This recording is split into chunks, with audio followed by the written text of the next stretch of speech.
Number 11 is a functions question, and we're given these two functions. F of x is x plus 1, and g of x is 3 to the power of x minus 2.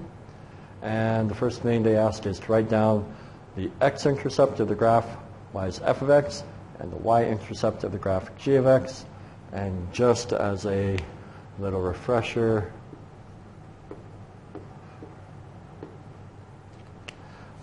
when it's a x-intercept, y equals 0. When it's a y-intercept, x is 0. So for the x-intercept, where does it cross the x-axis? I know y is 0, so I can say 0 is x plus 1, so x is negative 1. And for the y-intercept, using g of x, well, the x is 0, so we have y equal 3 to the power of 0 minus 2. That is not 0. This is 1 minus 2, so negative 1. So the x-intercept of the graph is at negative, or sorry, the y-intercept of this graph is negative 1. The x-intercept of this, the f function, is also negative 1. Then they want you to solve f of x equals to g of x, and obviously we want to graph these two equations and look and find the intercept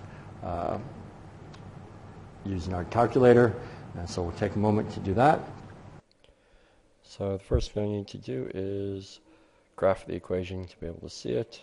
I enter the two equations, and then I realized that from a previous problem I had adjusted my window, and so I can see that it's from my previous problem.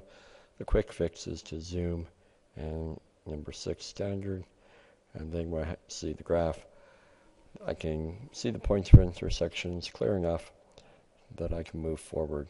So now it's a matter of just calculating where the two graphs intersect, because that's where the two equations would be equal to each other. And so I move my cursor to the intersection, hit enter, and then the calculator gives me these values: 1.335 for x and y, but I don't have to worry about y because it's only when x is equal.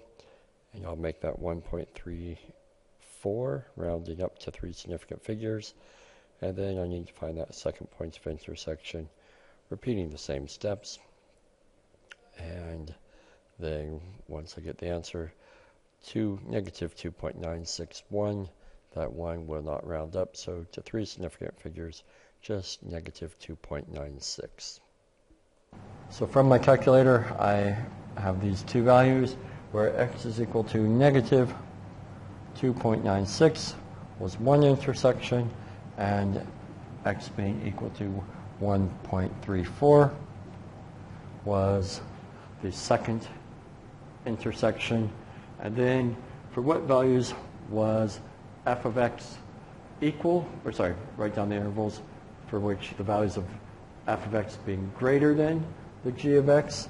And so we just need to show that where it was greater was between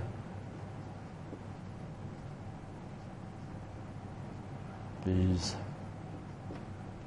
two values.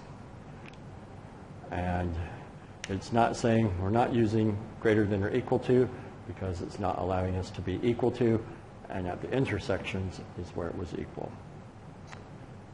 And there's our answer for question number 11.